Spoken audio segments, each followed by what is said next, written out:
โยมผู้ใดจำได้เอา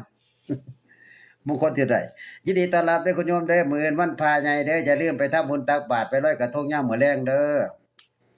อยามเช้าก็ทำบุญตักบาตรพระสงฆ์เจ้าแล้วก็มื้อแลงก็เฮ็ดกระทงไปลอยเด้ออธิษฐานจิตญาณใจขอให้ผู้ค้านี่ขอขมาเพิ่นขอขมาพระแม่คงคามื้ออื่นวันเพ็ญเดือน12ผู้ใดจำได้ฮอดมงคลที่ใดเอา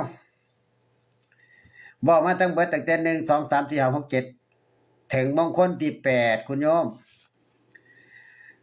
มงคลที่8เพิ่นบอกว่าเป็นคนที่มีศิลปะที่อาตมาได้เกริ่นไว้เมื่อคืนบางมื้อบางเวลาบางโอกาสอาตมาบ่ได้ขึ้นไลฟ์เนี่ยญาติโยมที่ตามไปก็ขอขอบคุณเจริญพรเด้อบ่ได้ขึ้นไลฟ์มาเพราะว่าติดภารกิจก็คือ